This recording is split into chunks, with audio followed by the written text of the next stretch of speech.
Welcome back, everybody, to the One Fear Per Year podcast, where we talk about living our best, most adventurous, most fulfilling, most purposeful lives, right on the other side of the fears that threaten to hold us back.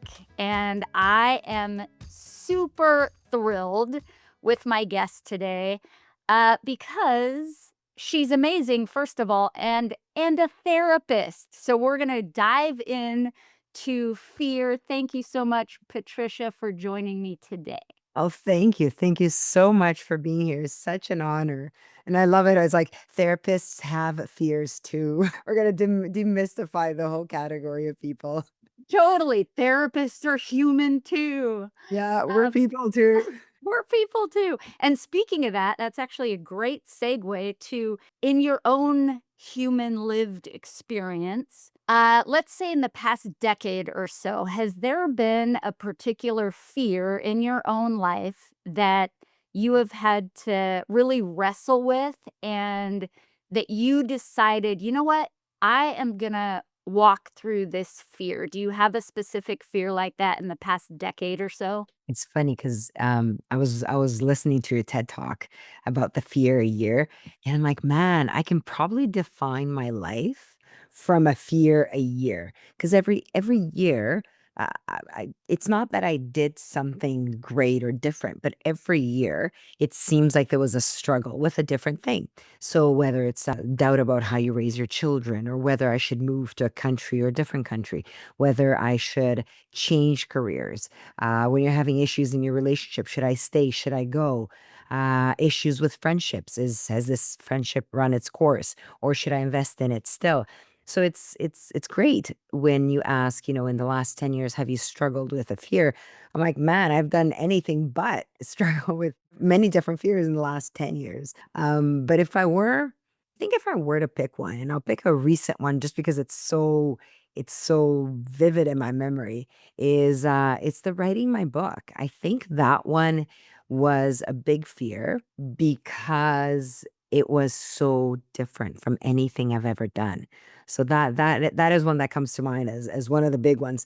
Maybe second only to raising children, but we won't go there. I feel like that fear is probably something that as moms, we deal with throughout life, and it changes over the course even of our kids' lives and what they're dealing with and all of that. But in terms of the book, what was the fear? Like, if you were to think of the root fear of that, was it a fear of, people not wanting to buy it? Was it a fear of exposing certain things about yourself? Like, what were the fears? I think the not buying it, the commercial success wasn't as big a driver for me because that was never the intention of the book, but the exposure is huge, right? So when you write a book, there's always a fear that what if people don't like me? What if people don't like my ideas? And the fear about people not liking me was always, I see clients as a therapist, I see people one on one. So if you don't like me, the experience is very personal. You don't like me from over there, it's okay, it's a one-on-one. But one of the crazy fears that really kept gnawing in my mind was now 2 or more people can get together and actively criticize my work and actively dislike me. And it's so funny, and I say this because, you know, I'm a mature woman, I should be self-assured, I am a therapist, and here I am worrying and wondering, what will people like? Will people like me? Will people like my work? So part of it was this exposure about people liking me or not liking me. And the other part that I really struggled with was, um, will people like my ideas? So in the first few chapters that I sent my coach, what I did was to defend myself. I sent the stories together with the research. And the biggest feedback the coach kept saying to me was, you need to, what do you think about this? Right? If you want this book to be meaningful, I need you to actually take a stance. What do you think about this? And I was like, oh no, because now it's like people will dislike me and they will dislike my ideas. They might think the ideas are not good, they don't resonate, it's dumb, or, all these fears. So it was a big thing, and I struggled with this honestly for a long time, maybe 2, 3 years. It's maybe it's still there every once in a while. I love that you bring that up, this thought leadership component, because that is or can be very terrifying to feel like I'm putting this thought, my view of the world out there. And of course, there are going to be people that disagree or reject it, or, they have their own ideas. So I just think it's fascinating, this concept of wanting to be liked, wanting to be accepted. Of course, that is part of our human nature, is that of belonging. Yeah. So when you're faced with this fear of putting yourself out there, are they going to like me? Are they going to like my ideas or agree with them? What are some tools, techniques, mindset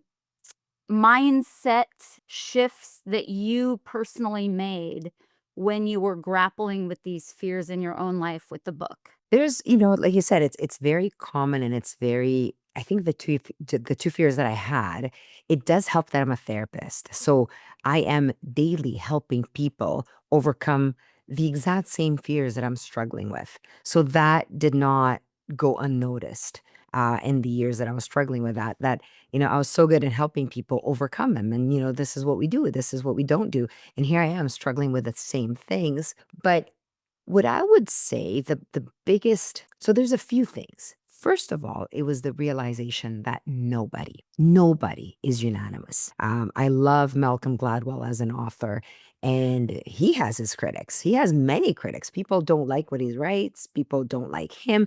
So I'm like, you know what? If he has a bunch of critics, like, who am I not to have my own? So that was something to come to terms with, that, you know what? I will be disliked no matter what. The second thing was maybe the realization that, you know what, I'm not that important. I'm not that important. Like, we attribute so much self-importance because it's the me and the ego. And it's like, you know what, I'm irrelevant. It's okay. If people don't like me, let them, and it's okay. And just keep doing your work. The realizing that I'm not that important. I'm not going to save the world, or impact the world negatively if I don't say something brilliant. It was freeing in a way. Um, and it allowed me to continue to work, focusing on what is my intention. My intention is to help people. There's 8 billion people, and I know some people will be very helped by my book, very helped by my content, very helped by the work that I do. So focus on them, work for them, work for people that will be pushed forward with your contribution, and forget about everything else, because it would be a pity to die, or it would be a pity to go through this very short experience that is living, not contributing my potential because of fear of what some people may say. Right. So that was something that all of a sudden one day I'm like, you know what? Let the naysayers be the naysayers, like, let be some Taylor Swift here, because ultimately that's what it is. It's having that confidence that I'm just going to work for those who need, and then I'll be good. And don't you think the thought of people are shaped by their own individual experiences? And so you could do, quote unquote, all the right things or say all the right things. And because of some people's perception based on their own lived experiences, they're just not going to like it.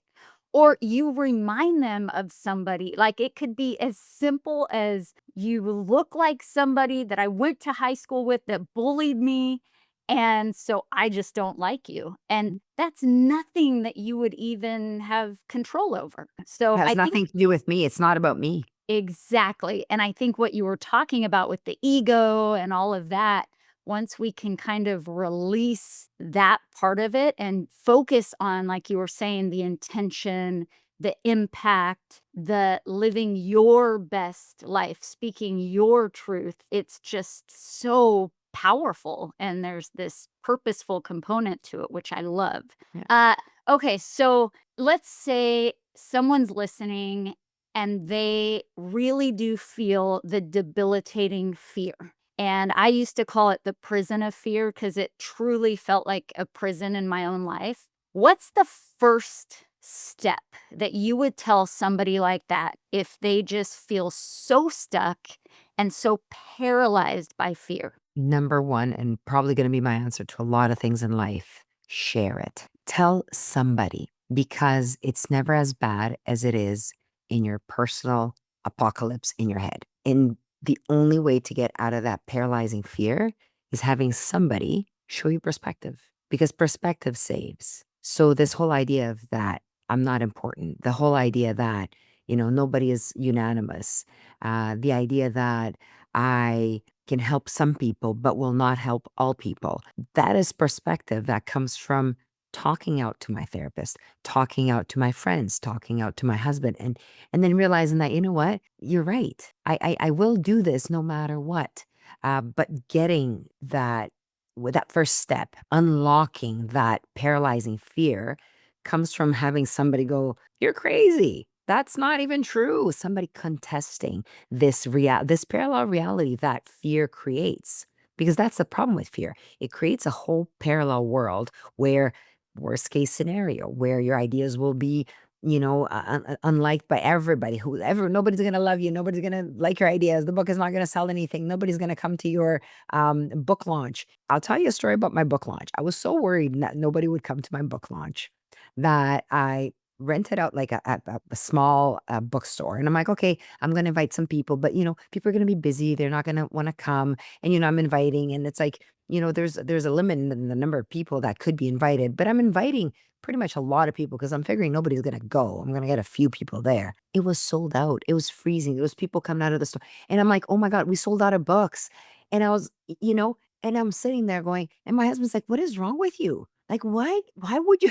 And it's like, "What is wrong with you? I thought you were a therapist." I'm like, "I'm a better therapist than I am a patient because obviously, like, this is not working." So it is. Fear creates this parallel reality where everything is so much worse and so much more scarce than it is in real life. Oh, I love that, uh, image of this alternate reality because a lot of it's this made up stuff in our mind, like, as they say, the only thing to fear is fear itself because fear itself is that alternate reality that can just wreak havoc on our entire lives. So I love the way that you put that. If you were to think of an exact opposite word of fear, what word would you choose? Oh, man, that's a hard question. No right or wrong answer, just kind of The what's opposite of fear, action.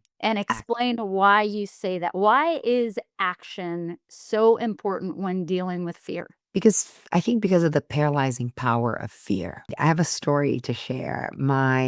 We're in a lineup and this is our third roller coaster in a row and it's me, my two daughters and my nephew and my niece.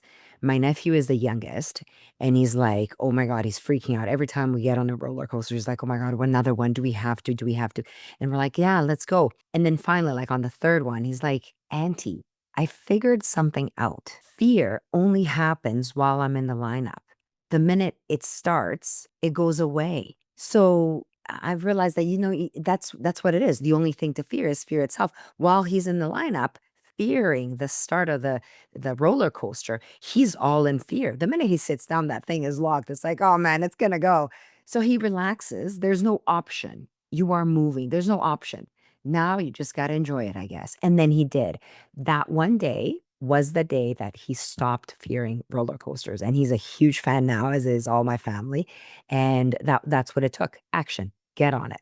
And what you just touched on is like the crux, in my opinion. It's the key. It's when we are in the present moment, we're there. We're on the roller coaster ride. Whereas the fear is the anticipation, it's the buildup, it's the mind, like what our mind is doing with the worst case scenarios and all that stuff. But the present moment Yep, is the beautiful place where we wanna be, and it's truly the only moment that actually exists, and absolutely. I love that story. That's such a good visual The of anticipation is the parallel world. yep, and I can so relate it to those the ones that you go way up and then they just drop? Like, It's that, the anticipation. I'm terrified and I'm grabbing my daughter's hand and squeezing all the blood out of it because I'm so terrified.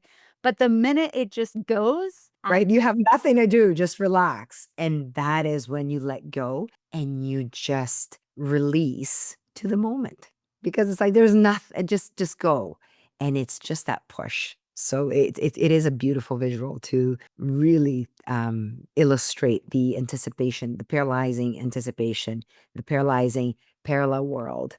And then when you start that action, just get going, get moving, and then things just go. oh, that is so good. We're almost out of time, but my last question is there something in this upcoming year that you want to walk through, a fear that you have for this year or something that you did last year that you had this fear and you walked through it? It's funny that you would ask that. So the book then becomes about amplifying my message of connectedness, of, like let's share things and use other people and relationships. But then, I'm like, to get the message to be even further amplified, I should speak about it.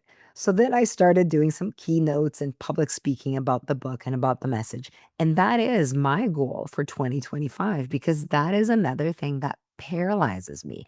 The the fear, and I think it has to do a little bit with the how different it is, the one-on-one when I see a client. So it's a one-on-one, I can read you, I'm talking like, yeah, I'm resonating. Or if I'm going off, and I can see that look of you're not understanding, I can stop and go, okay, is that resonating? What part are you not getting? Like, are you disagreeing with me? I can read the audience. It's a one-on-one, so it's real quick. When I'm on stage, there's makeup, there's hair, there's lights. I'm up and people are down, so there's that distance. I can't see the faces. I can't, it's a rehearsed thing. It's petrifying. Like the first 5 minutes, it hurts my whole body. And then sure, eventually, like after the first 5 minutes, I catch an eye, I catch a nod, I connect with somebody. And then I find my space and I find my mojo. So my goal for 2025, what's the fear I'm going to face this year, is how can I make the 5 minutes be shorter and shorter? How can I get on that stage and be afraid? Because as a friend says, if you're not afraid, you're not caring enough, which is a great way to reframe it. So I do want to be afraid. I still want to be nervous, but I want to get on that stage and have that certainty that I'm here to serve. I am here to cause an impact, to share something that I actually do know that I can help you with. And then go into the flow and not be so stuck, because the first 3 minutes, I know what I'm feeling. First 3 to 5, I'm just like, oh, so much suffering. Oh, and you are not alone. Thank you for sharing that. I am very, very similar with the first few minutes. What do you do? What's your plan to help minimize that? Because I've been thinking about this for myself as well. So I'd love to hear your input as far as, is there any visualization before speaking that you're gonna do? I know Tony Robbins is big on jumping and, like you're using that adrenaline. Do you have anything like that? Any tips or tricks? I think there's one from a cognitive behavioral aspect, which is rehearse action. Rehearse, get real good, that nothing can stop. Like there's no way I should be afraid because I know it so well that it's gonna be all good. So there's that part from a cognitive behavior aspect. But the other part I think comes from the calming, the therapizing oneself. I'm not in danger. I'm not in danger. These people are hoping that I win. These people want me to succeed. I am here in service. I'm doing God's work, not in the egotistical sense, but in the sense that I'm here to help. I'm not here for the applause or the lights. I'm here because I have research to share. I have a message to share. So I think if I can just do those two things, the action part, the more logical part, but also the relax, like you're not afraid, like don't be afraid. This is all going to work out. I do a lot of humming. So before I get on stage, like I don't talk to any, I'm like, just to see if I can just get organized, just get all those cells. And like, you don't need to, no fight or flight here. Like you don't need to run. It's all good. We're safe. We're safe. We're safe. And So we're safe. And I we're love safe. that. And I'm going out. I'm like, we're safe, but I want to run anyway. We're safe. But, that's gonna get shorter. That's my goal for this year. Oh, Patricia, thank you so much for being such an incredible guest and just sharing your insight and your wisdom. And everybody from public speaking to being scared of rejection to all these things, like you are not alone. We are in this together. And let's freaking go. One fear per year. You got this. Absolutely. Thank you so much. It's been a pleasure. Great conversation. Thank you.